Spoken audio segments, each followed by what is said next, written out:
About you.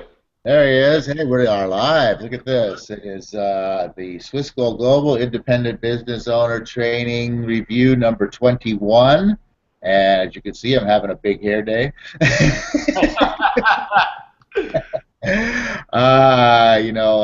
Yeah, I've got poofy hair, and when I wake up in the morning, it can sometimes be quite explosive. So today was quite an interesting call. And good morning, John. By the way, how you doing? Can you take this for just a second and get the call started? I got to step away for just a second. Oh, yeah, sure. Well, good morning, everybody. Good morning. Good morning. It's Wednesday. We jump right into this thing live. Usually, me and Paul have a few minutes to chat and prep ourselves a little bit before the call, but that didn't happen this morning. 8:02, and we're halfway through the week. And so far, the training calls this week, I think, have all been excellent. We do these every morning. We call them our Street Smart School of Success, usually hosted by Jeff Fagan, and he's away on vacation this week. So we've had some guest speakers. On Monday, we had Paul, and we role played basically his script for a new way that he developed to approach prospects by inviting them out to lunch and playing what he called the retirement game. You can go back to the 19th training video if you want more information on that, and also listen to the replay on the phone calls. Then yesterday we had a fantastic call by Linda, who completed the 7 steps to success, what you need to do to be successful in a business. There's Big Hair Guy, and today we had Dan the Man host the training call. And why don't you tell us a little bit about what Dan had to talk about today? Yeah, you know what? I really kind of like when we get the opportunity for some of us to host the calls. Jeff delivers amazing calls. I mean, he has power punched, loaded to the hilt with content calls when Jeff's on there, and maybe we don't get as much, um, you know, um, awesome content when we're doing it, when the individual when the people that are training underneath Jeff are hosting these calls. But you know what? There's still good quality content that's in there, and it's definitely worth listening to these calls and grabbing. I grabbed 3 or 4 really awesome things out of Dan's call today. I definitely grabbed 3, 4, 5 really good things out of Linda's call yesterday. I hope that everybody out there did the same with my call on Monday. And I just think it's really important to hear maybe some of the same concepts or maybe new concepts, whatever it is. As I mentioned, I think I mentioned on my call, I think that seeing things from a different point of view, hearing something from a different angle, all these types of things could just possibly, create the catalyst that really either kicks something in or possibly just solidifies something for you that really makes a difference. So I think that's the awesome thing about those calls. And what I got from Dan today was some really good stuff, and a couple of things that he said kind of went along with a training that I'm doing um, on my own on the side here. And so I don't know if it's his call that related to that, or that training that is helping me to see more of that through other people's experiences. But one thing that I really, really, really liked that Dan said, and was kind of wrapped around the first part of his call around, was that for things to change, I have to change. And that's just what it comes down to. If you are in a place, I mean, you really, as a person, you just need to sit back and take stock of your life and just look at what you have, what you're doing, where you're going, where you've come from, and where you are right now with everything that you have, and ask yourself one simple question: are you happy? And if the answer is, not completely, I want more, anything along those lines, then you have to look at what you're doing in your life and figure out, okay, what do I need to change? Because obviously, as we've talked about many times, Definition of a crazy person who's somebody that does the same thing over and over and over again and expects a different result. Well, if you expect or you want a different result, the bottom line is things have to change. Things within yourself, things within your life, things within your patterns, things within your thinking. All of those things need to change if you want something different moving forward. And that was like the main big point that I grabbed out of Dan's call this morning, which just obviously set me off a little. What do you think, John? What'd you pull out of there? Well, I definitely enjoyed Dan's call. One of the things he talked about that I'm a big believer in is to be successful, anything to change, that people are going to need to make changes.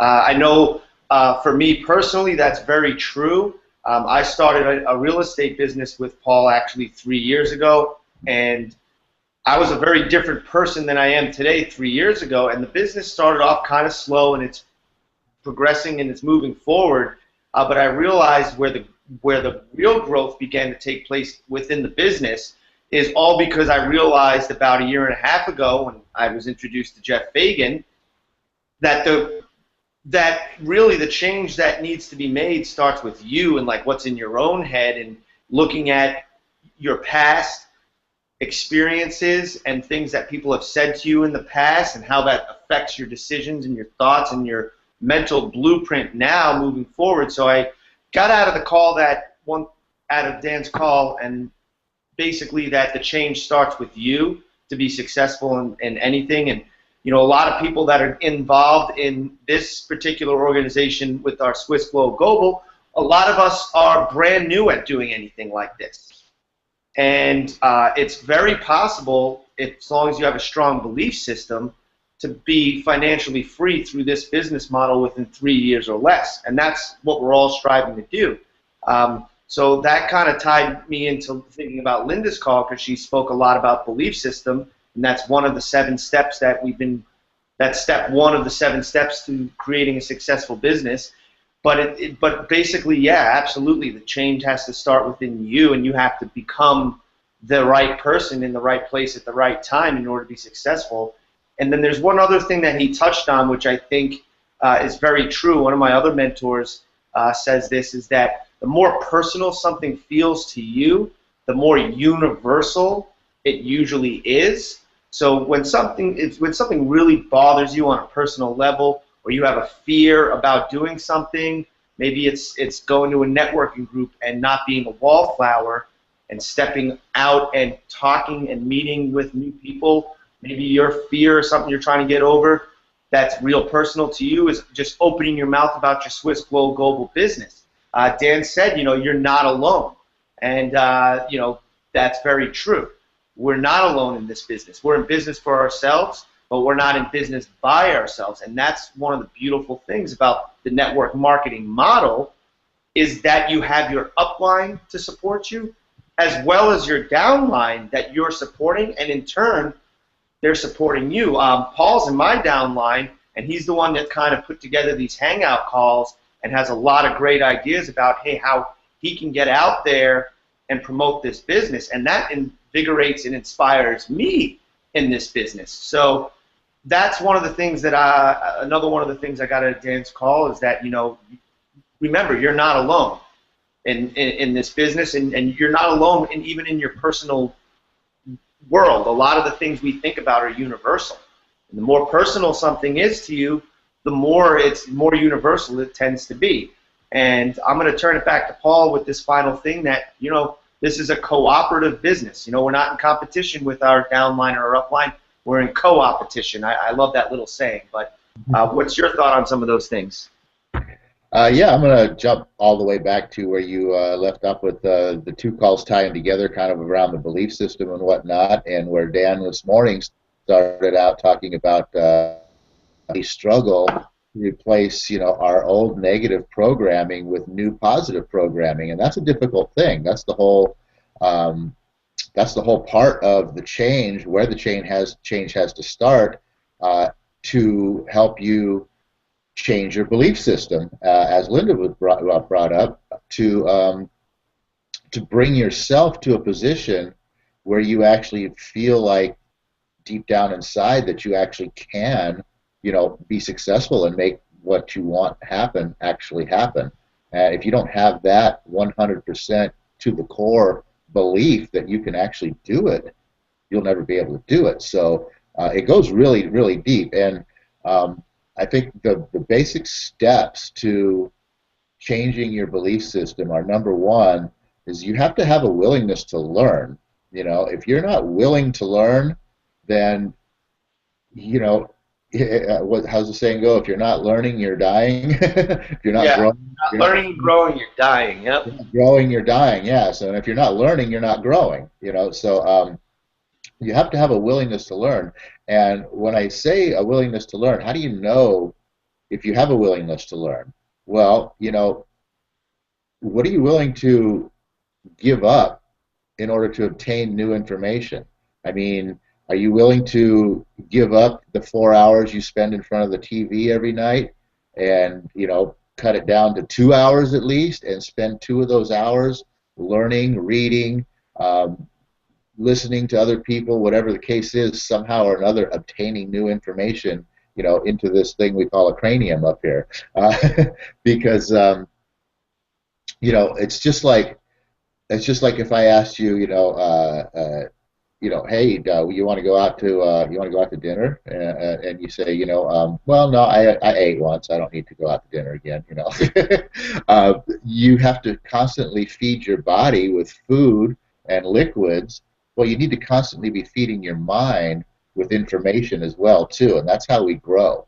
So you have to have a willingness to learn, and you have to be willing to look at your life and give up some things. If you're going to be able to squeeze in some time for learning, you're probably going to have to give up some things, and you're probably going to have to maybe think about giving up some things that you maybe kind of really like. Maybe you like playing golf, and you spend a lot of time out there playing golf. Are you going to be willing to hang up the golf clubs for a year in order to change your life to be able to actually pick those clubs back up and go out there and play around without having to think about the bills that are due tomorrow, that you shouldn't really be out here because you don't have enough money in the first place?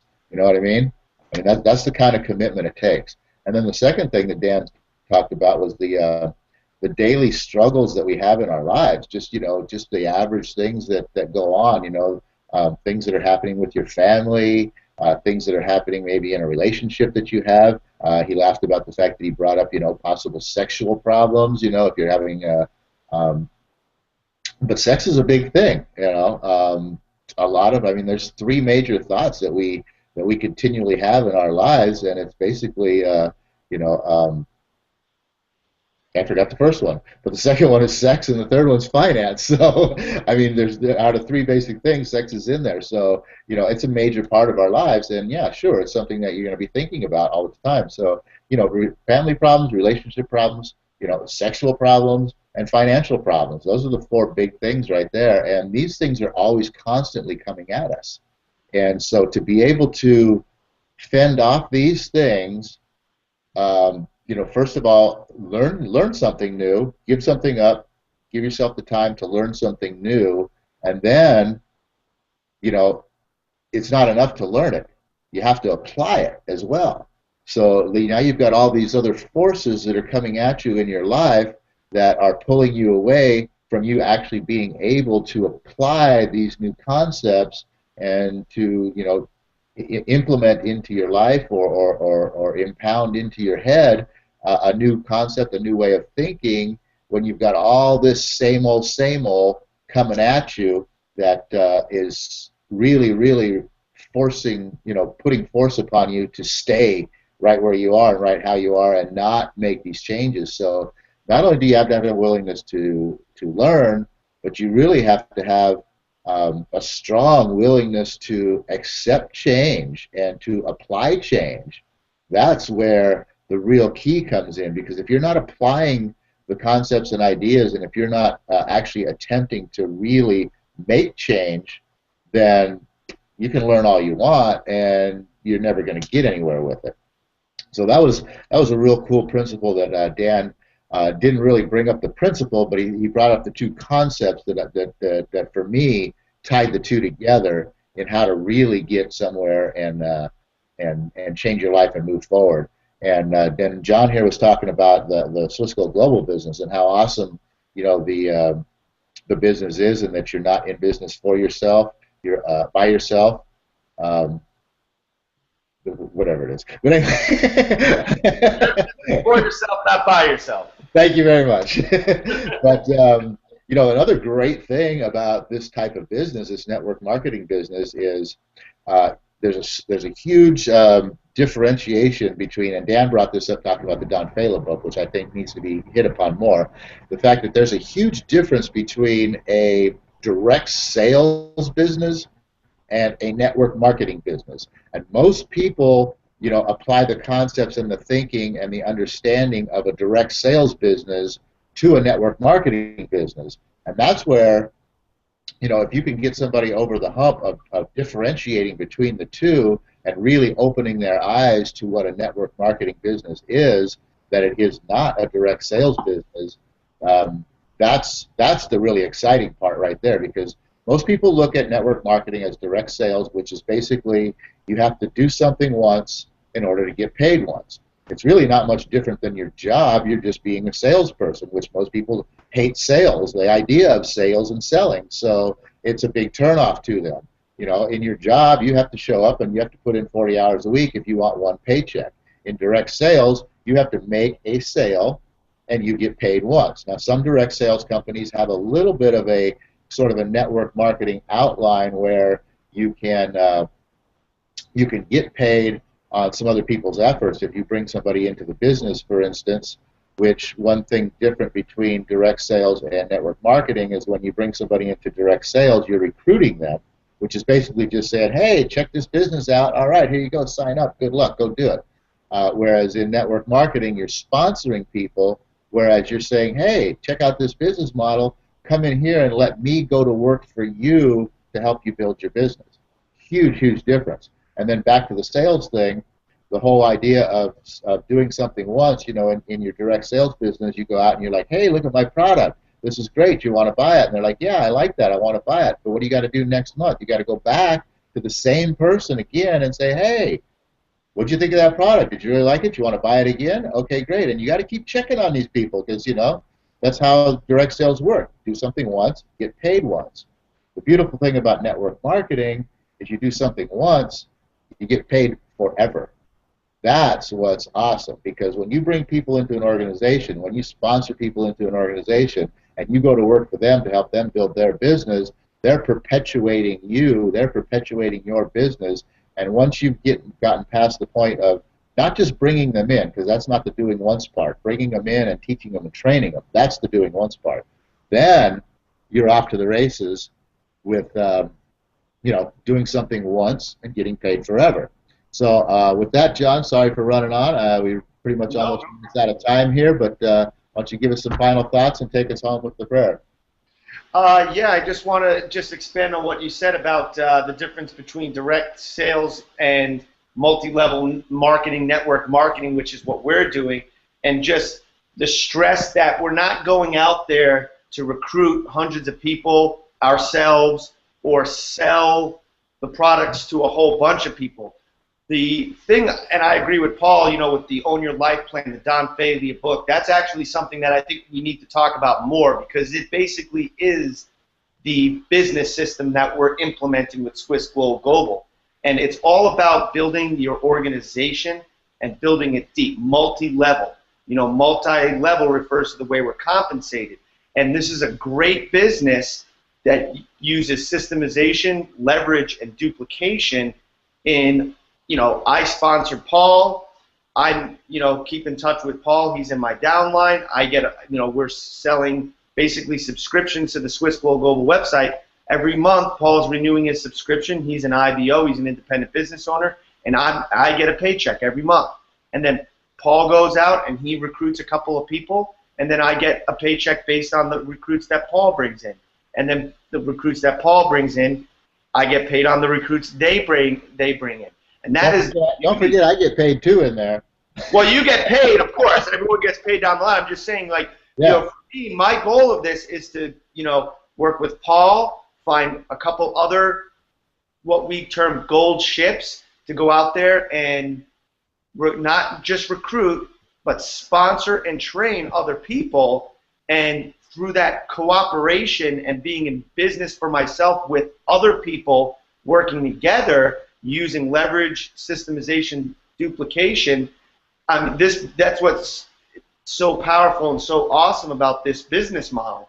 So yeah, I just want to leave it with basically with that and with what network marketing is. And I'll finish up with our prayer, which goes, "O universe, I ask not for more riches, but for more wisdom, with which to attain the riches given to me at birth through the power to control and direct my own mind to whatever ends I might desire." Well, with that being said, everybody have a great week. We're out of here. We'll see you tomorrow morning.